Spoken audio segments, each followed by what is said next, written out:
Chapter 7. The tracks led to the east. At least, that was the general direction Will had discerned from them. As the unknown horseman had made his way down the mountain, the track wound and twisted on itself, of necessity, as he followed the narrow, circuitous trails through the thick pine. But always, whenever there was a fork in the trail, the horseman chose the one that would eventually take him eastward once more. Exhausted before the first hour was out, Will kept doggedly on, stumbling in the snow from time to time, and, on occasions too numerous to count, falling full length to lie groaning. It would be so easy, he thought, to just stay here, to let the aches of his unfit muscles slowly ease, to let the pounding of the pulse in his temples calm down, and to just rest. But each time the temptation seized him, he thought of Evangeline, how she had hauled him up the mountain, how she had helped him escape from the stockade where the yard slaves waited for their eventual death, how she had nursed him and cared for him, and cured him of the mind-numbing addiction of wormweed. And as he thought of her and what she'd done for him, somehow, each time, he found a tiny, hidden reservoir of strength and purpose. And somehow, he dragged himself to his feet and staggered on in pursuit of the tracks in the snow. Will kept dragging one foot after another, his eyes cast down to the tracks. He saw nothing else, noticed nothing else, just the impressions of the hooves in the snow.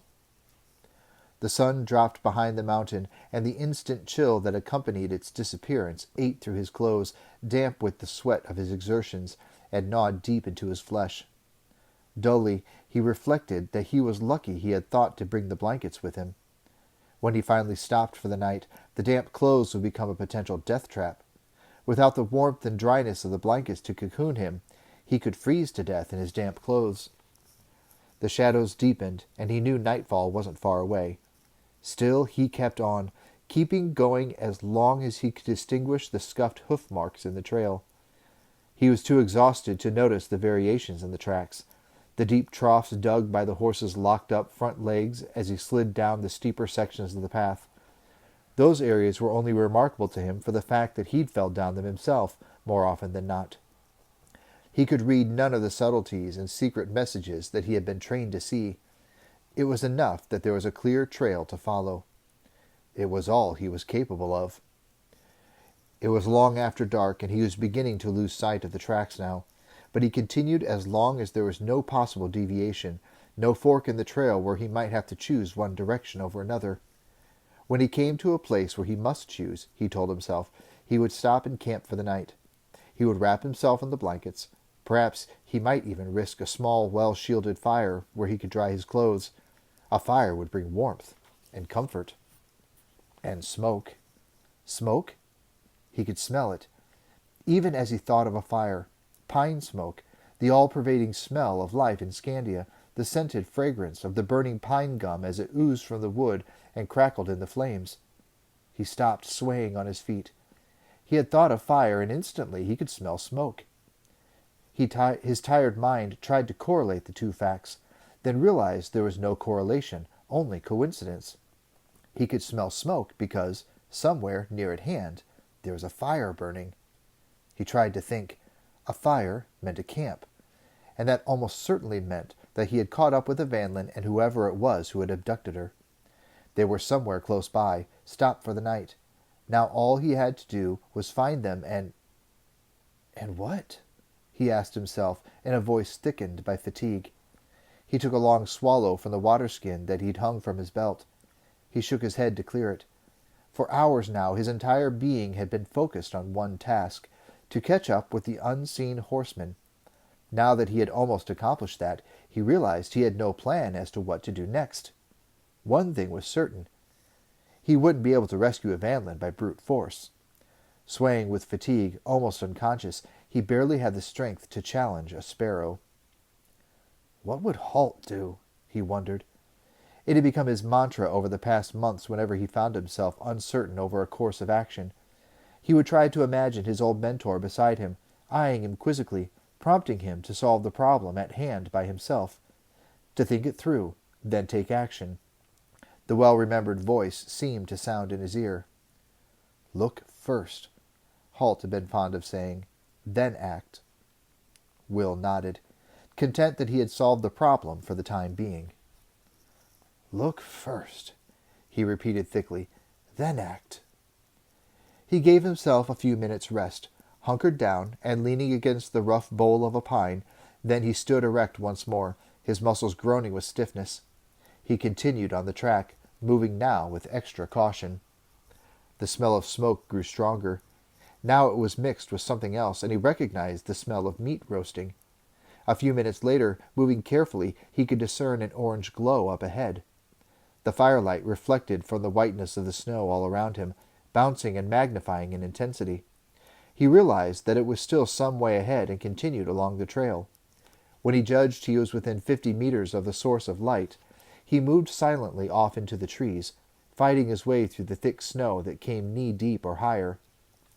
The trees began to thin out, revealing a small clearing and a camp set around the fire. He lowered himself to his belly and inched forward, staying concealed in the deep shadows under the pines.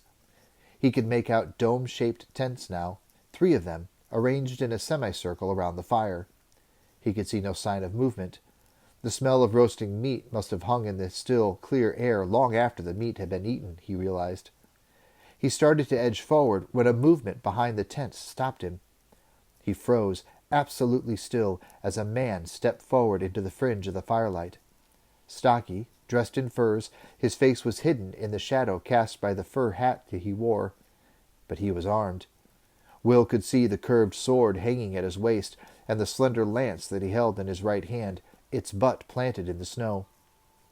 As Will looked, he made out more detail. Horses, 6 of them, tethered along the trees to one side. He supposed that meant 6 men. He frowned, wondering how he could possibly get Evanlyn away from here, then realized that, so far, he hadn't seen her. He cast his gaze around the camp, wondering if perhaps she was inside one of the tents. Then he saw her. Huddled under a tree, a blanket pulled up to her shoulders, peering more closely, he made out the bonds that kept her fastened in place. His eyes ached, and he rubbed the back of one hand across them, then pinched the bridge of his nose between 2 fingers, trying to force his eyes to stay focused. It was a losing battle. He was exhausted. He began to wriggle back into the forest, looking for a place where he could hide and rest. They weren't going anywhere this evening, he realized, and he needed to rest and recover his strength before he could accomplish anything. Tired as he was, he couldn't even begin to formulate a coherent plan. He would rest, finding a spot far enough away to give him concealment, but not so far that he wouldn't hear the camp stirring in the morning.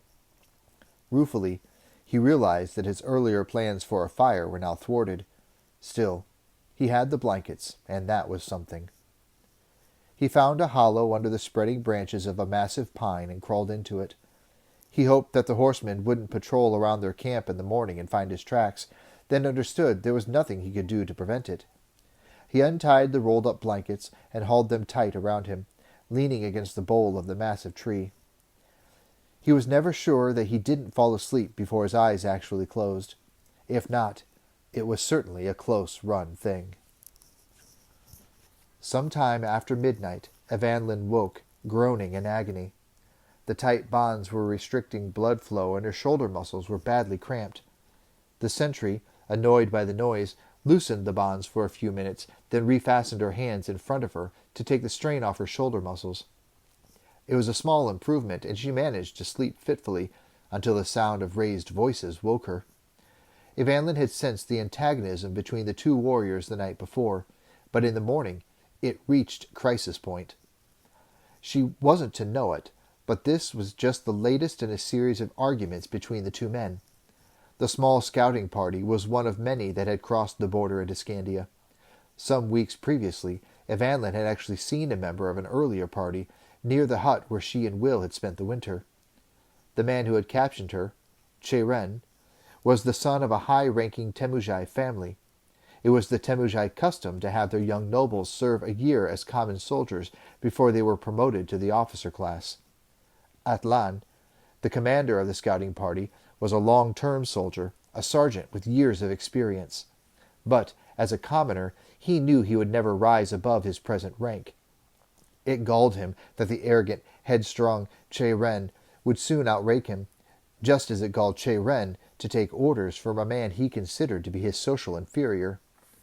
The night before, he had ridden off into the mountains on his own to spite the sergeant. He had taken Evangeline prisoner on a whim, without any real thought of the consequences. It would have been better had he remained unseen and allowed her to go on her way. The scouting party was under strict orders to avoid discovery, and they had no orders to take prisoners, nor were there any provision for holding or guarding them. The simplest solution, Atlan had decided, was that the girl must be killed. As long as she was alive, there was a chance that she would escape and spread the word of their presence.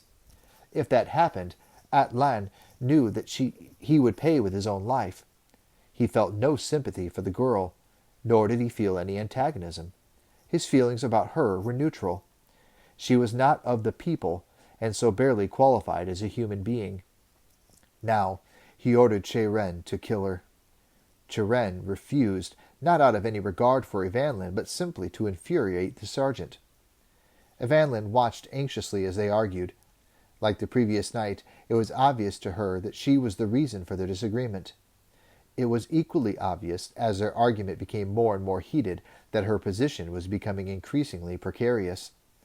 Finally, the older of the two drew back his hand and slapped the younger man across the face, sending him staggering a few paces. Then he turned and strode toward Evangeline, drawing his curved saber as he came. She looked from the sword in his hand to the totally matter-of-fact expression on his face. There was no malice, no anger, no expression of hatred there. Just the determined gaze of someone who, without the slightest qualm or hesitation, was about to end her life. Evangeline opened her mouth to scream, but the horror of the moment froze the sound in her throat, and she crouched, open-mouthed, as death approached her. It was odd, she thought, that they had dragged her here, left her overnight, and then decided to kill her.